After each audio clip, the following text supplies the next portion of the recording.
Hola y bienvenidos un mes más a Todo empieza con una palabra, el podcast de Escuela de Escritores. Un mes y una temporada más. Lara, otra vez estamos aquí. No me lo puedo creer. No te lo puedes creer. Parece que no ha pasado el verano, ¿eh? Parece que no ha pasado el verano. Pero sobre todo, yo no me puedo creer que haya pasado la primera temporada y haya... O sea, quiero decir, que siga en la siguiente. Que la haya primera temporada sobrevivido. mía, quiero decir, porque esta es como la Sí. quinta. Pero esta es mi segunda temporada y yo pensaba que no iba a llegar ni a la mitad de mi primera temporada. El capítulo 41, ni más ni O menos. sea, el síndrome del impostor está ahí como diciendo, ¿cómo les estás manteniendo engañados tantísimo tiempo? Todo ¿No se han tiempo. dado cuenta todavía de que no puedes hacer esto? No pasa nada, no tenemos más gente con la que contar, Lara, o sea que no te preocupes. Ah, vale, entonces me siento mucho mejor. Vale. Como hoy no tenemos invitado, como es costumbre siempre en el podcast, el primer capítulo de la temporada, estamos tú y yo solos. Y hemos elegido un tema, hemos hecho un poco lo que nos ha apetecido. Por fin. Cuando estábamos debatiendo sobre la temática, pues hemos dicho, bueno, vamos a poner algo que nos una a los dos y enseguida salió esta palabra, Lara. Esta palabra me encanta. Además, es que yo estaba convencida de que de alguna fricada tendríamos que hablar. Sí, en algún momento tocaba ya. Sí. La palabra de hoy es dragones, como habéis podido ver todos en el nombre del capítulo antes de darle al play. Y vamos a hablar de estos seres mitológicos tan maravillosos y de su relación con la literatura, ¿no? Porque al final estamos aquí para hablar de literatura. Sí. A veces se nos olvida, pero en general estamos aquí para hablar de literatura. Cuéntanos un poco... Lara, y luego cuento yo, como siempre, pero para empezar la conversación, los dragones, ¿qué hay? ¿Qué te gusta de los dragones o por qué dijiste que sí enseguida a los dragones? ¿Qué pasa con los dragones? ¿Qué pasa con los dragones? Pues a ver, es que creo que los dragones simbolizan, son como el símbolo de la fantasía por excelencia, ¿no? Quiero decir, si pensamos en las míticas sagas de fantasía, las historias fantásticas más populares, muchas de ellas cuentan con un dragón, aunque sean dragones totalmente diferentes entre sí, porque esa es otra cosa que me encanta de los dragones, es que son súper reinterpretables. O sea, hay dragones buenos, dragones malos, dragones que hablan, dragones que son como animales grandes, dragones sabios, dragones peligrosos, pero siguen siendo dragones. O sea, con todos los aspectos diferentes que pueden presentar, no cambia el nombre, no cambia el concepto. Hay como un concepto que es el de dragón y ahí se engloban muchísimas cosas. A mí me gusta mucho, además, todo el simbolismo del dragón asociado a lo desconocido. Porque, bueno, ya es esta mítica historia de los mapas antiguos, ¿no? Los mapas antiguos con el dibujito del dragón, que significaba aquí, con la frase de aquí hay dragones, y que venía a significar... No tengo ni idea de lo que hay aquí. No tengo ni idea de lo que hay aquí, esto es territorio inexplorado, entonces pongo aquí un dragón que es el símbolo de lo desconocido y de que todo es posible. Entonces a mí me encanta esa idea de... Todavía hay una parte de mí, una niña dentro de mí que sueña con que hay lugares en nuestros mapas inexplorados en los que podría haber dragones, ¿no? Esa fina línea entre la imaginación y la posibilidad. A mí me pasaba cuando era, al hilo de lo que comentabas, me pasaba cuando era pequeño, que yo decía, qué rabia haber nacido ya en un mundo en el que todo está explorado. O sea, quiero decir, ya está, no hay dragones, porque ya está, si los hubiera, se sabría. Y yo... Claro, pero qué rabia, porque la gente era como en plan de solo sabes lo que hay aquí y a lo mejor hay... Y la posibilidad sola ya me parece maravillosa, ¿no? Como cuando engañaban a la gente con los cuernos de los rinocerontes diciéndoles que eran de unicornios. Yo qué sé, ese tipo de cosas, pero no, tú ya y llegabas allí a la clase de geografía y te decían, no, este es el mapa, ya no hay dragones en ningún sitio. Esta es la Tierra y no hay dragones y ya está. Yo mi relación con los dragones, he de decir que es de mi era, sobre todo, cuando era más pequeño, no me gustaban las historias que tenían dragones. Sí, lo sé. ¡Qué fuerte! Lo sé. Y yo creo que tiene que ver un poco con mi odio a los reptiles. Sí, ya hablaremos un poco más tarde de los reptiles en sí, pero yo creo que tiene un poco que ver con eso. O sea, siempre me gustaban, aparte de que yo siempre he sido muy ñoño y a mí el rollo más, pues unicornios, elfos, hadas, todas estas cosas siempre me han gustado más que los dragones, ¿no? Eso era algo como muy de, no sé, como que los dragones jugaban al fútbol un poco, ¿sabes? Ese rollo. Es verdad que me he reconciliado mucho con los dragones cuando he crecido, por esa versatilidad que tú comentabas en cuanto al simbolismo y a la aplicación del dragón, porque he descubierto que toda la parte menos animal del dragón es la que a mí más me gusta. O sea, cuando se asocia el dragón a otros simbolismos como el de la sabiduría o el de la codicia, etcétera, cuando se explora ese lado, más que el salvajismo, me gusta más. Pero me he reconciliado mucho con los dragones, ¿eh? O sea, quiero decir que ahora sí que es una de mis criaturas mitológicas favoritas.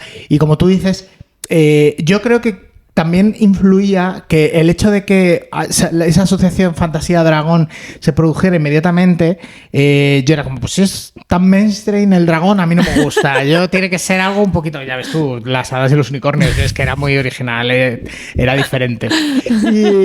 Era diferente. Era diferente. Entonces, es verdad que el dragón en un principio no me hacía demasiada gracia.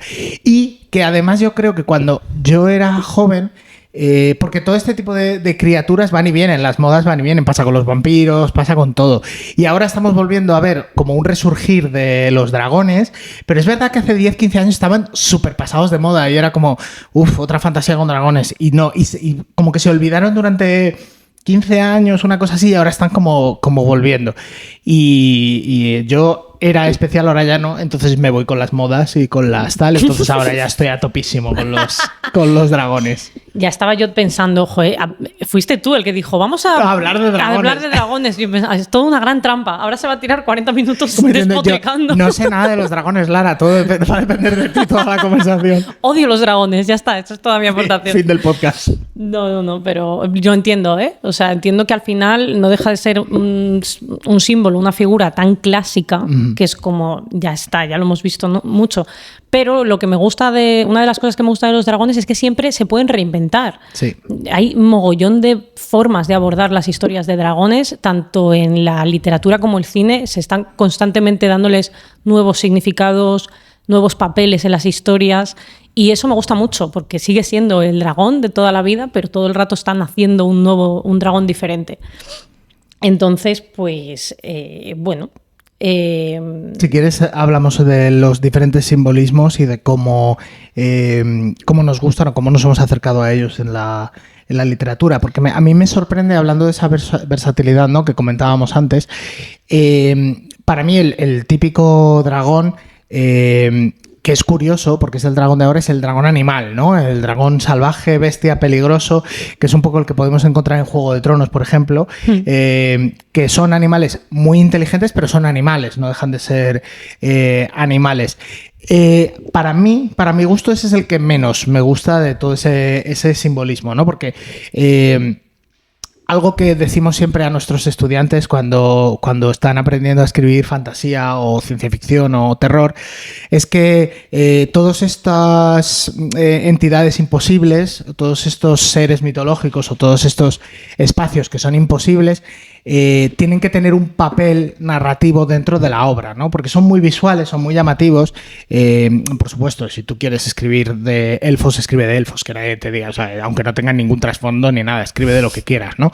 Pero si quieres escribir de dragones, pues intenta asociar al dragón a algo que tenga sentido con lo que tú estás contando, con la historia que tú quieres contar, ¿vale? Entonces, en este caso, el dragón asociado a esa herramienta poderosa pero peligrosa a la vez de control y de poder, tiene mucho peso, por ejemplo, en sagas como hemos comentado antes, Juego de Tronos o Canción de Hielo y Fuego. Y esa parte a mí es la que menos me gusta porque para mí el simbolismo queda un poquito más diluido en la propia historia. O sea, como que es demasiado evidente y se pierde un poco. Y es como, vale, pues sí, pues tengo dragones y los dragones matan y fuego y ya está, ¿no? Yo soy más, a mí me gusta más cuando el dragón se asocia a algo un poquito más novedoso, ¿vale? Porque me estoy acordando, por ejemplo, en Memorias de Idún, uno de los protagonistas es Jandrak. ¿Jandrak era?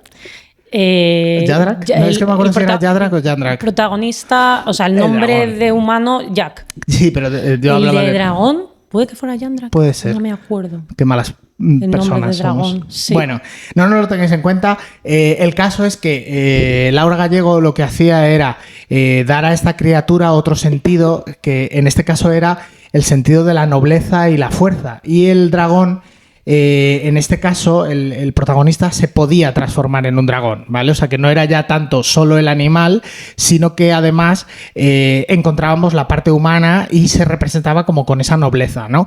Y es verdad que yo había leído o había visto el dragón asociado a la sabiduría y a ese conocimiento ancestral, pero no tanto a la nobleza, ¿no? Como a la parte positiva y la parte buena, porque es muy curioso cómo los dragones pueden pasar de pertenecer, digamos, al bando de lo positivo, de lo bueno, y al bando de lo malo. Que, retomando con lo anterior, y me estoy enrollando muchísimo... No, pero me encanta todo. Una cosa que sí que me gusta desde la parte animal es que ya no se asocia, digamos, a ningún bando, ¿no? Como por ejemplo sí que se hace en Memorias de Idún o en la saga de Terramar de Úrsula K. Le Guin, que se les asocia más a eso, a esa sabiduría. Siguen siendo animales, siempre son animales peligrosos y sobre todo incontrolables, que eso me gusta mucho porque representan una fuerza de la naturaleza, y en el caso de Úrsula K. Le Guin es como un poco esa inteligencia y esa sabiduría natural de la naturaleza. Totalmente incontrolable, pero sí que se suelen asociar, digamos, a un bando o a otro, en cuanto a que estas historias de fantasía siempre suelen contar historias del bien contra el mal o este tipo de historias. Y actualmente esa línea se está borrando y eso se refleja un poco pues en ese uso del dragón como que es un animal y puede ser bueno o malo, en el sentido de que los animales no son ni buenos ni malos, ¿vale? Entonces esa parte sí que me gusta, pero me gusta más cuando se asocia el dragón a otro simbolismo un poquito menos explorado. Y si es el típico, prefiero que sea el de la sabiduría y el dragón inteligente, como el del Hobbit, que te hace acertijos, y ese tipo de dragón me gusta más. Me gusta mucho que hayas sacado Memorias de Idún. Estaba yo pensando, ¿cuándo va a salir la literatura juvenil aquí? Porque anda que no hay dragones en literatura juvenil, afortunadamente. Y Memorias de Idún también es una de las sagas que me vinieron a la cabeza cuando decidimos hablar de dragones, a pesar de que no me acuerde de muchos nombres de los personajes, pero es que la leí con 14 años. Pero sí que me gustó, sí que tuve esa sensación de que estaban reinventando el concepto tradicional de dragón, y eso me gustó mucho. Yo creo que discrepo en lo de que... o sea, creo que me gustan más los dragones animales salvajes, ¿no? Y salvajes que los dragones inteligentes. O sea, comprendo toda tu argumentación y coincido en muchos puntos con ella, pero realmente es que a mí lo de la fuerza de la naturaleza impredecible me tira mucho, y es más habitual en los dragones salvajes, animales, que no hablan y que se comportan como animales. A mí eso me encanta, que a lo mejor pueden ser más inteligentes que la mayoría de los animales, pero siguen siendo animales con todo lo que ello implica, porque ahí es donde realmente se juega mucho con la idea, con la impredecibilidad de la naturaleza. Y entonces eso me encanta, me parece que da muchísimo juego. En ese sentido, los dragones tipo Juego de Tronos o Harry Potter me molan bastante. Uh-huh. Pero sí que estoy muy de acuerdo contigo en que me gusta toda historia que reinvente un poquito lo que estamos acostumbrados a ver, me gusta. Me voy a salir un poco de la literatura, pero una de las historias de dragones y uno de los conceptos de dragones que más me gustan de la ficción son los de Cómo entrenar a tu dragón. Ajá. Porque juega precisamente con esa idea de la criatura temida, el monstruo al que tenemos que cazar, que es nuestro enemigo, y la reconvierte en el aliado. Sí. Una criatura con la que podemos convivir y de la que podemos apiadarnos, ¿no? Entonces ese tipo de vueltecitas me gustan mucho y me parece que dan muchísimo juego. Pero me cuesta decidirme, ¿eh? O sea, en realidad es que... A lo mejor no hace falta decidirte. A lo mejor no hace falta, pero... que no es una cosa como muy tal. Otra cosa que me sorprende mucho del dragón como figura, y creo que es una de las razones de que esté tan explotado en la literatura, porque está muy explotado en la literatura, es que es un ser mitológico que está presente en casi todas las mitologías y casi todas las culturas, ¿no? Que es algo como muy, muy curioso. Desde los dragones chinos de la suerte a los dragones japoneses, que son más parecidos como a serpientes, etc. Los dragones europeos, y aquí mismo en España tenemos tradición de un montón de diferentes dragones según las regiones, que son entendidos como dragones. Muchas son sierpes, que son como serpientes muy grandes, etcétera y tal. Y existen en la mitología griega, existen en las mitologías clásicas, y me parece súper curioso que exista ese ser, ¿no? Y que siempre tenga ese aura desconocida, porque eso es común, ¿no? Sea un dragón de la suerte o sea un dragón un poquito más poseedor del conocimiento ancestral o lo que sea, o seres más peligrosos como se les supone aquí, o incluso en la tradición cristiana con San Jorge y el dragón, etcétera, este tipo de cosas. Ya no sé ni qué iba a decir, que siempre tienen esa unión que comentábamos antes, ¿no? De lo desconocido y ese misterio que nos acerca un poco hacia lo ominoso, ¿no? Esa curiosidad que tiene el ser humano por acercarse a lo desconocido, a ese abismo, asomarse ahí a ese abismo, a pesar de que da miedo y es peligroso, ¿no? Y encontrar esa figura o ponerle esa carga simbólica a la figura es algo muy poderoso cuando estás leyendo, ¿no? No hacerlo de una manera tan abstracta de me atrae lo que no conozco y entonces hago lo que sea, lo pones en un dragón y es mucho más visual y mucho más efectista, ¿no? Que muchas veces es peligroso, hay que tener cuidado con cuando cargamos de significado una herramienta, algo tan visual o tan potente como puede ser un dragón, y que no se nos vaya por otro lado o se nos coma la historia en sentido figurado, a pesar del... o literal. O literal, dependiendo del tipo de dragón que hagamos, pero sobre todo que no nos tape, ¿no? lo que queremos decir. Pero a mí me parece muy curioso esa coincidencia en todas las mitologías y en todas las... Y no tengo ni idea de por qué es, debería saberlo, ¿no? Por allá que he sacado el tema, pero sí, no... Y estoy seguro que hay un montón de estudios sobre los dragones. Sí, o sea, ahora es la típica cosa que probablemente cuando salgamos de aquí me pondría a buscar, seguro. En plan, ¿por qué? Y hay otra coincidencia que también me sorprende mucho y que no sé de dónde viene, y seguro que hay un motivo, de hecho a lo mejor tú sí lo sabes, que es la frecuencia. Es verdad que no en todos los tipos de dragones, pero en la mayoría de los tipos de dragones está el tema de que escupen fuego. Sí, es verdad. ¿De dónde viene eso realmente? Es que me parece como muy aleatorio, claro, y al mismo tiempo curioso, está, ¿no? En la mayoría de los dragones. Sí. Porque yo iba a decir que estén en todas las mitologías quizás tenga que ver con los restos de dinosaurios que se hayan podido encontrar y hayan dicho, pues es que estos son restos de dragones o lo que sea. Quiero pensar.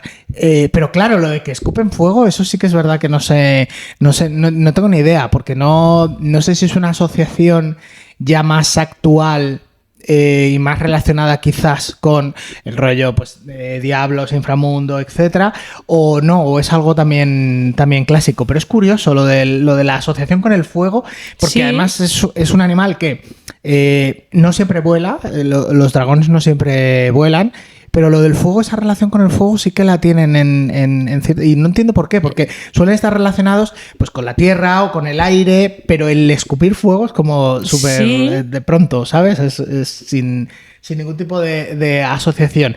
Me gusta mucho esa relación que tienen con los elementos, ¿no? Estos seres elementales, el encontrarlos dentro de las montañas, su relación también con la avaricia y el dinero, eso me resulta súper atractivo, porque en la mayoría de las historias, o sea, quiero decir, es un dragón, no puedes utilizar el oro para nada, porque no, simplemente lo tienes ahí. Es como, guardan un tesoro, cuidan un tesoro, y yo siempre me preguntaba cuando era pequeño, ¿pero para qué? O sea, quiero decir... Claro, porque no se pueden gastar el dinero. Claro. Pero por algún motivo... Porque no tienen bolsillo.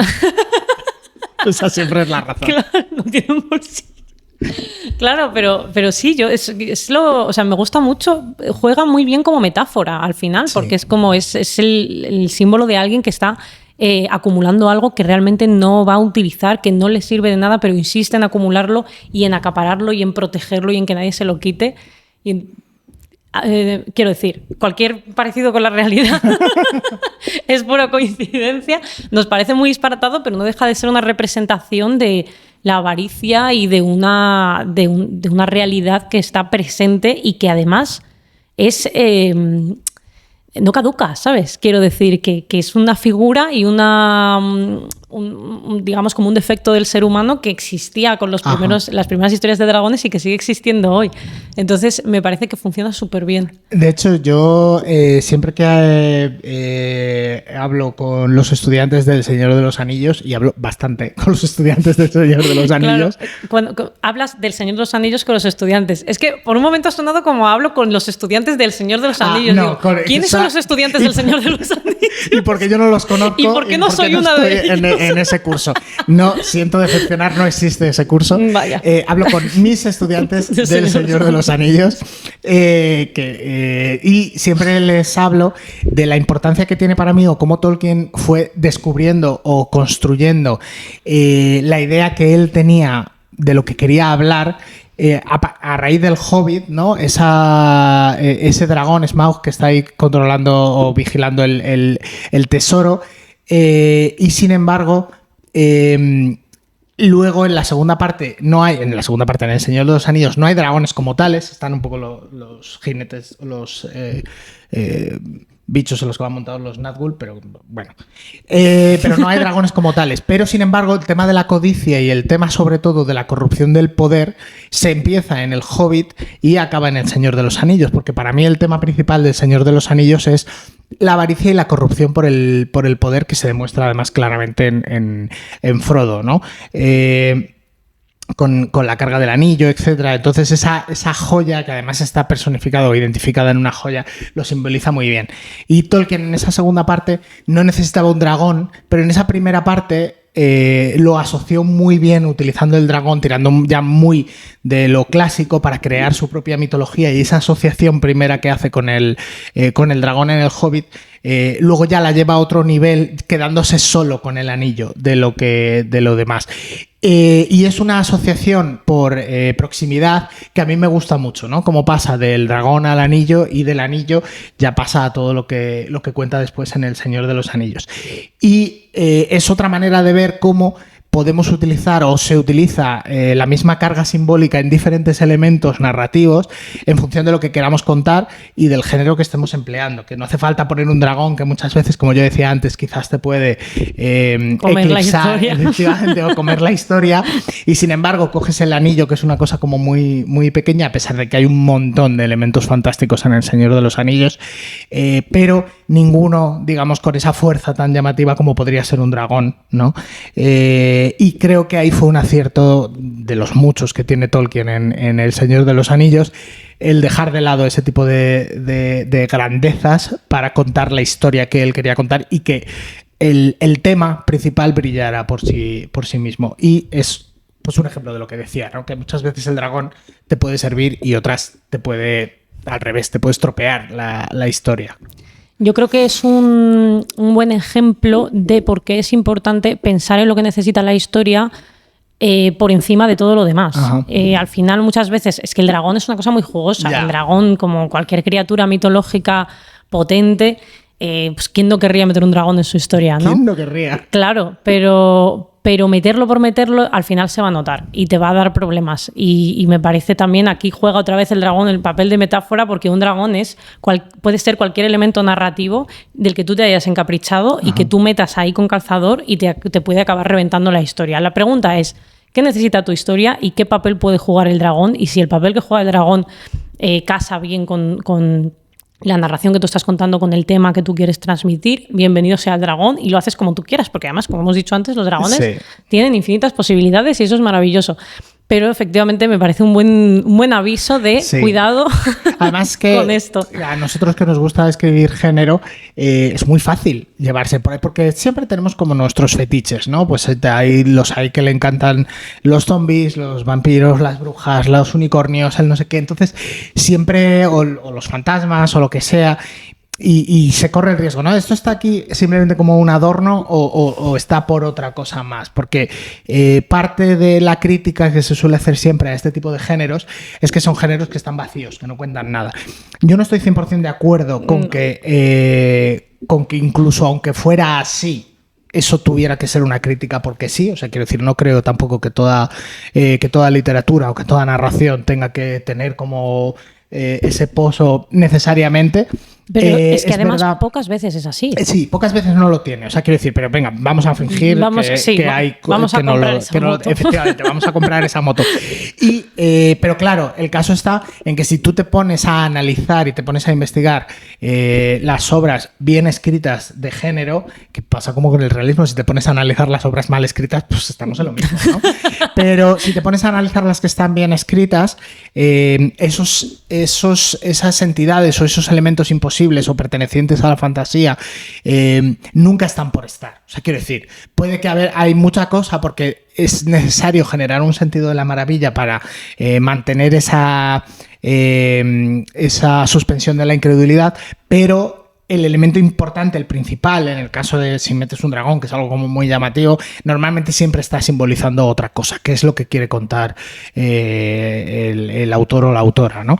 Y me da un poco de rabia, porque es verdad que como se ha estudiado tan poco, muchas veces muchos estudiantes vienen sin darse cuenta de que lo que ellos han leído está ahí por otra cosa y queriéndose, no, porque a mí me flipan los elfos. Como, vale, pero ¿por qué? ¿Por qué quieres hablar de elfos? ¿Qué es lo que quieres explorar? ¿O qué aspecto de los elfos es lo que te llama la atención? Porque eso muy probablemente esté conectado con lo que tú quieres contar, aunque no lo sepas. O sea, eso probablemente está ahí, como tú dices, ¿no? Que si tú ya quieres hablar de dragones, muy probablemente sea porque hay algún elemento que tú ya inconscientemente has asociado al dragón y es lo que quieres explorar en tu texto. Claro, ¿qué es lo que te importa? Esa es la pregunta. Es muy importante que sean conscientes de ello y preguntarse ese tipo de cosas, ¿no? No decir, pues es que me molan los dragones que vuelan porque vuelan. Sí, efectivamente. Escupen fuego. Escupen fuego, es muy guay. Molan mucho, los dragones molan mucho, está clarísimo, ¿no? Pero siempre hay como un aspecto en el que vas a poder asociar tu propia historia, porque si no, es que la historia se te va a caer, se te va a ir por otro sitio 100%. Es que no puedes... No vas a contar lo que tú quieres contar y esa historia va a hacer aguas y no va a contar nada. Me pasa también a veces con estudiantes que vienen con un mundo construido. Tienen ya su mundo construido totalmente y es como, quiero contar aquí una historia, pero tengo estas ciudades y en esta ciudad pasa esto y hay no sé cuántas razas y hay no sé qué. Y yo diciendo... Esto está muy bien para un juego de rol, pero si no tienes una historia, no hay nada que quieras contar. Tú no me puedes contar el mundo. O sea, quiero decir, no me puedes hacer una enciclopedia de tu mundo. ¿Qué vas a hacer? ¿Un personaje sin ningún tipo de personalidad moviéndose entre ciudades o entre...? No, eso es muy complicado. Necesitas una historia y al igual que necesitas una historia para contar el mundo, necesitas que haya una razón para que ese dragón esté ahí y sea de determinada manera. Y yo también creo, y es algo que le digo mucho a los estudiantes, y me callo, ahora cuentas tú algo, Lara. Me parece que el invitado soy yo que estoy aquí largando. Me parece fantástico, yo estoy aquí a tope. Sí, yo siempre les digo que utilicen todo lo que quieran de la mitología, pero que seguro que le pueden añadir un puntito personal o algo diferente a todo lo que ya se ha hecho. Porque si no, la asociación ya va a estar hecha, el trabajo se va a ir, inmediatamente el lector se va a ir a otras historias, ¿no? Siempre tienes que llevártelo un poquito a tu terreno. Y es algo que tú puedes inventarte, o sea, quiero decir, para eso está la fantasía. Entonces tú puedes hacer que los dragones tengan 3 patas, yo qué sé, lo que tú quieras. Creo que de esa manera puedes conseguir que aún más el lector pueda decir, uy, ¿por qué este dragón es diferente? ¿Qué me quiere contar aquí? ¿Qué puede meter? Y es ahí donde está el trabajo del verdadero escritor y donde debes reflexionar. Es que yo creo que dar autonomía en este caso al escritor, y yo hablo, por ejemplo, por mis estudiantes, ¿no? Que sean conscientes y que se hagan preguntas y sepan, tengan las herramientas narrativas como para poder respondérselas, es crucial, que sepan agarrar su propia historia y tomar decisiones. Yo creo que es importantísimo. Me encanta. Coincido con todo lo que has dicho. Me parece un súper buen consejo, además, aplicable a cualquier género, digan lo que digan, porque puede parecer que estamos hablando solo de escribir fantasía, pero no. Aquí un dragón puede ser cualquier cosa. Nuestro dragón también es una metáfora. Nuestro dragón, exacto, también es una metáfora, tal cual. Pero bueno, hay aquí una pregunta que has puesto tú. El guión lo ha hecho Ale. Bueno. El guión lo ha hecho Ale, quiero que quede constancia por lo que viene ahora. Pero la he puesto por ti esa pregunta. Ya lo sé, es muy bonito. La pregunta dice si creemos que el papel narrativo en el imaginario colectivo de los dragones y el papel de los dragones ha sido de alguna forma sustituido por los dinosaurios. Me encanta que hayas encontrado la manera de meter a los dinosaurios. ¿No? Un poco cuando has hablado de los reptiles, es que no me gustan los reptiles, pero bueno, ya hablaremos luego de eso. Claro, porque sabía que iba a salir esto sin ninguna duda. Pero es que es muy interesante porque yo cuando salió el tema de hablar de los dragones, una de las cosas sobre las que reflexioné fue sobre su similitud con los dinosaurios, ¿no? Es que al final un dragón no deja de ser una especie de reptil gigante, una especie de dinosaurio con alas. Bueno, que Lara está obsesionada con los dinosaurios, por si acaso hay alguien que no lo sepa y no entienda de dónde viene todo esto. A lo mejor hay gente que no lo sabe. Efectivamente, que sepáis que por eso está la pregunta puesta y por eso le había hecho... Exclusivamente por eso. Si yo no estuviera aquí, los dinosaurios no habrían salido a la luz. Entonces, es verdad que se parecen mucho y me parece interesante la pregunta de si a día de hoy ya no estamos hablando de dragones y estamos hablando más de dinosaurios. Hay un dato curioso sobre los dinosaurios, que es que desde que se encontró el primer fósil de dinosaurio hasta que se hizo la definición de dinosaurio pasaron 200 años, un poco menos de 200 años. O sea, en 1676 apareció el primer fósil de un dinosaurio. Ajá. Y nadie sabía qué era eso. Era un hueso gigante, muy grande, más grande que ningún animal, que nada de lo que se hubiera visto hasta el momento. Sí. Eso fue en 1676. Pues hasta 1824 no hubo un científico que le puso un nombre a los dinosaurios que dijo esto ha existido, estas criaturas del Mesozoico, y tienen estas características. Y ya pues a partir de ahí se empezaron a crear clasificaciones. Pero claro, en todo ese tiempo hubo muchas teorías sobre qué demonios era ese hueso gigante que había aparecido. Y además ni siquiera se sabía que era de algo extinto, ¿no? O sea que... Se creía que era de algo extinto porque, claro, no existía ningún animal de ese tamaño. Además es que precisamente no encontraron un hueso de un dinosaurio pequeñito. Fue de un Megalosaurus, que es un dinosaurio muy grande. Bueno, pero es que a lo mejor sí que habían encontrado otros huesos de dinosaurio y los habían confundido con otra cosa, al ser más pequeños. Claro, efectivamente. Aquí especulando porque yo hablo de todo. Ya soy arqueólogo también. Claro, no, pero lo que dio pie a que se hablase de dinosaurios fue un hueso muy grande que no se parecía a nada. Y entonces se habló se especuló muchísimo. Ya no voy a hablar dentro de la comunidad científica porque no lo sé, pero más a nivel popular se especuló muchísimo sobre elefantes gigantescos, personas gigantescas y, por supuesto, criaturas como dragones. Entonces, claro, a mí me fascina ese lapso de la historia. Es como lo que tú decías antes de ese momento de la historia en el que todavía no se ha descubierto todo el mundo y lo que no se ha explorado, todo es posible, ¿no? Claro. Pues ese momento, esos casi 200 años de ¿esto qué es? Me encanta y me parece, y a mi cabeza de alguna forma, también creo que los dragones me gustan mucho porque los asocio a los dinosaurios, ¿no? Sí. O sea, de alguna forma creo que para mí son como los, no sé, como si la existencia de los dinosaurios en su momento fuese una versión pequeñita de que hubiesen existido los dragones, ¿no? Sí. Algo así como... Y lo que no sé es hasta qué punto ahora mismo están más presentes los dinosaurios en el imaginario colectivo que los dragones, porque creo que con los dragones pasa lo que tú decías antes, es un poco como los vampiros o como los zombies, que son cíclicos. Ajá. Están de moda, se pasan de moda, y luego vuelven, y luego se van, y luego vuelven. Y ahora que estamos todavía pues con series como La Casa del Dragón... Sí. Y, o sea, creo que todavía se habla de dragones, más que de dinosaurios, diría. Aunque de dinosaurios también se está hablando mucho. Sí. Pero creo igual es que estamos en la época del reptil, iba todo... La época del reptil gigante. Sin ninguna duda. Y luego pasaremos... A mí me viene bien, ¿eh? Ya, a ti te gusta, sí. Yo hacía esta pregunta también pensando... que eso que hablábamos antes de lo desconocido, lo reinventarse y el convivir con seres peligrosos que no sabemos qué tal, creo que esa figura, esa posibilidad de que exista esa convivencia, igual que antes se fabulaba, ¿no? En historias se fabula mucho acerca de los dinosaurios, ¿no? Y si volviéramos o se volvieran a recrear los dinosaurios, toda la parte de Jurassic Park, etcétera. Yo creo que ahí sí que tiene esa parte, porque es como, ahora está como que se ha demostrado 100% real que no existen los dragones, ¿no? Pero los dinosaurios sí que es una cosa que se ha demostrado que han existido, pero sí que queda como ese resquicio de si han existido, pueden volver a existir o podrían, ¿sabes? O sea, que creo que es una manera de acercar también como algo mitológico que en la época la gente nunca había visto un dragón en aquel momento y no, porque no existían, evidentemente, entonces no pueden verlos, ¿no? Pero sí que convivían con la idea de la existencia del dragón, como ahora convivimos con la idea de la existencia del dinosaurio. Me encanta por dónde vas, porque claro, de alguna forma esto significa... Es que esto es muy bonito en realidad, porque sí, me gusta esta teoría como de, vale, los dragones no existen ni pueden existir, pero los dinosaurios, que se parecen, claro, existieron, y es como que no queremos rendirnos a la inexistencia, eso ¿no? Es un poco como, ay, pero esto sí que lo podríamos traer a la vida y darle algo a ese niño interior que se tiene que conformar con que los dragones no existan. Entonces es como, oye, ¿podríamos traer los dinosaurios a la vida o los mamuts o un montón de criaturas gigantescas? Que, por cierto, no es buena idea. No hay que traer, eso te iba a decir, no hay que traer criaturas. No estoy nada de acuerdo con este rollo.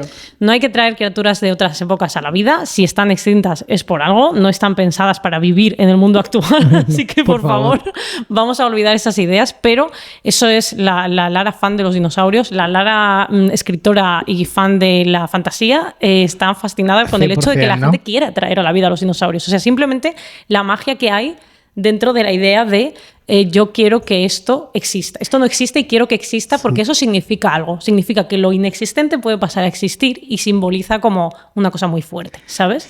De todas maneras, es que yo creo que todo lo que existe en el imaginario colectivo existe de cierta manera en la realidad. O sea, quiero decir, existen los dragones y existen los unicornios. Es que, o sea, quiero decir, si los hemos imaginado, nos los hemos creado, existen en un cierto plano y a cierto nivel, ¿no? Pero además el ser humano tiene como esa tendencia a tengo que hacer todo lo que me he imaginado, tengo que como llevarlo a cabo, ¿sabes? Y es como, igual que ahora parece que estamos utilizando las distopías como un camino a seguir en lugar de una advertencia.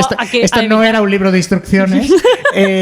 Pues igual dentro de poco tenemos también algún multimillonario de estos que les sobra muchísimo el dinero cogiendo Jurassic Park y diciendo, esto es un libro de instrucciones. No veo ninguna razón por la que esto no pueda hacerse. Todo sale bien en este. Efectivamente, que podría salir mal, ¿no? Así que no lo voy a decir muy alto y no vamos a seguir porque parece que la gente no entiende la ciencia ficción y la fantasía como algo que, o sea, como lo puedes dejar en tu cabeza y ya está. En ese plano puede existir y es algo como imaginativo. Claro. Y a mí me gustaría preguntarte, ya para terminar, antes de hacer las recomendaciones, ¿por qué hay gente que no cree en los dragones o ¿por qué crees que hay gente que es incapaz de creer en los dragones, aunque sea por un segundo en el que está leyendo? Esa pregunta me parece muy difícil. Sí. Es que yo creo en todo.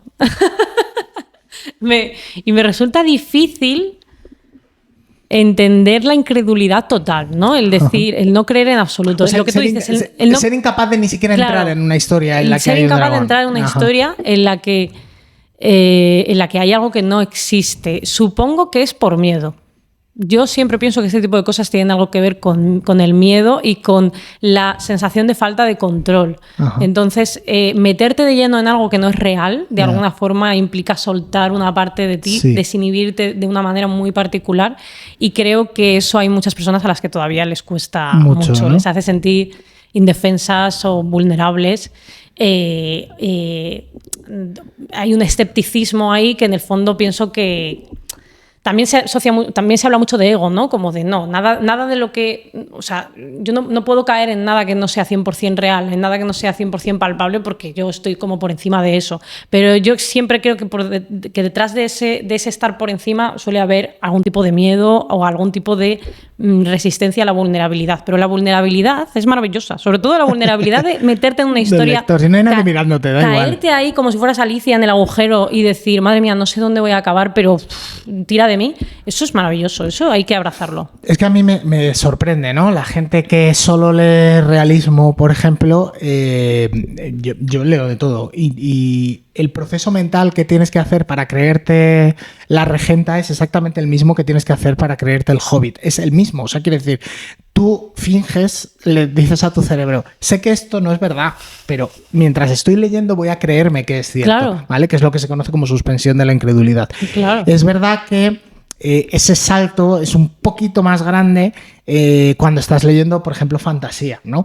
Pero llegados al punto de creerte que Ana Ozores existió o que existió Frodo, pues es que es lo mismo, el proceso mental que tienes que hacer es el mismo, pero sí que es verdad que yo creo que tiene un poco que ver, como tú dices, ¿no? Con ese sentido de no sé qué me vas a contar, si pueden aparecer dragones, quizás puedan aparecer tal, que también viene mucho de la ignorancia de la gente que no entiende que este tipo de ficciones tienen unas normas muy estrictas, igual que las que tiene la realidad, ¿no? Sí. Pero bueno, eso ya parte de la ignorancia. Y también creo que más allá de lo que tú comentas hay un desprecio y un prejuicio también hacia esta literatura.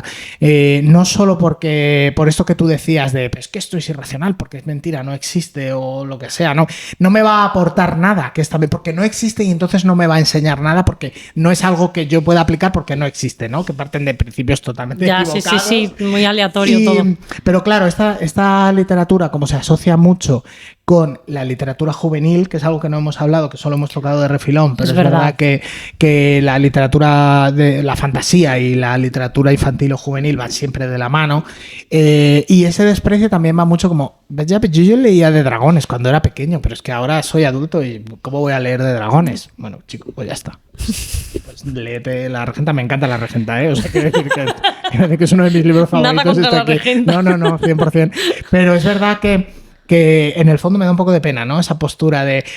es como la gente que no es capaz de jugar, ¿sabes? Sí. Que es como, vamos a jugar un juego de mesa y hay gente que es como, ¿perdona? ¿Jugar? No, yo no puedo jugar ni al Monopoly siquiera. Claro, o sea, yo no puedo jugar, rebajarse a fingir ese tipo de cosas, ese fingimiento o ese tipo de tal.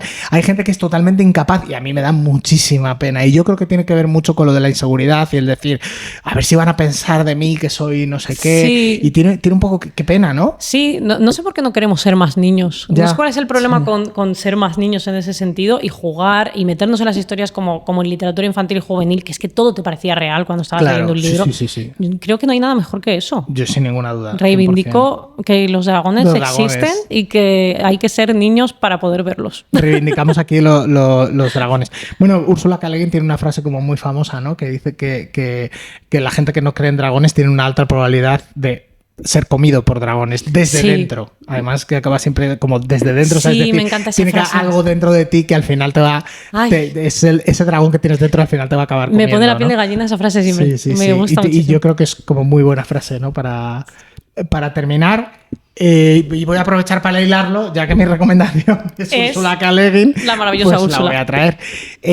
Yo quiero recomendar el primer libro de... Me ha costado elegir, porque tenía varias recomendaciones.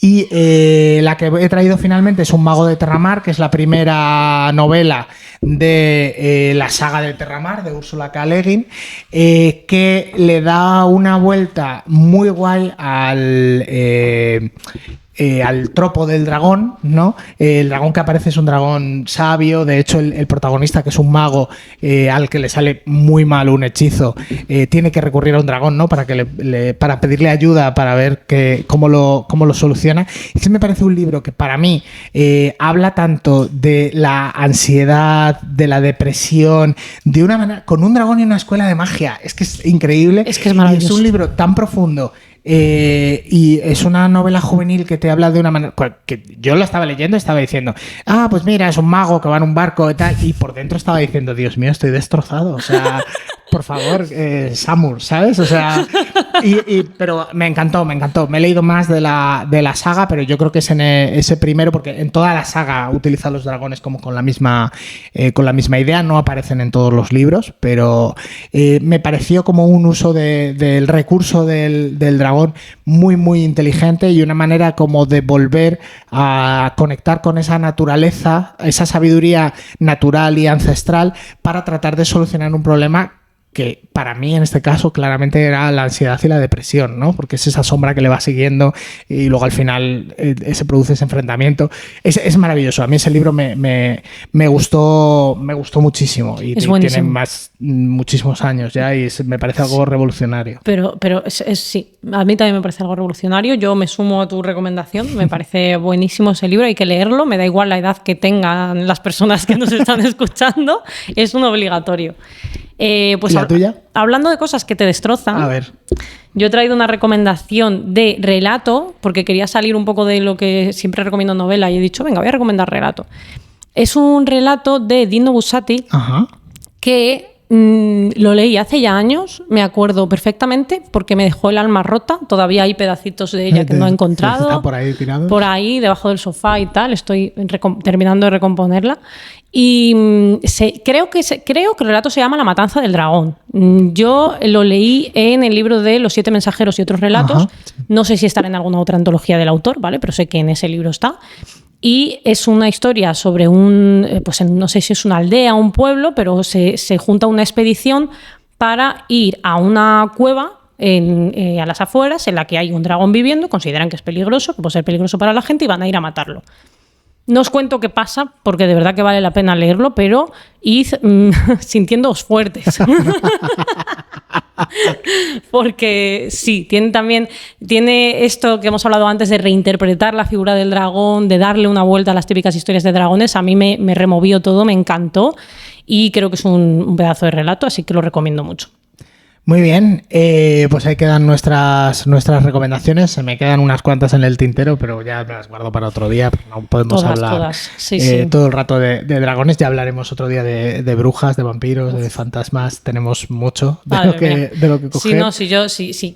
Ahora que sé que no hay otra persona que me pueda sustituir, pues me voy a poner morada. Te vas a ir lanzando por ahí. Como sé que no me vais a echar.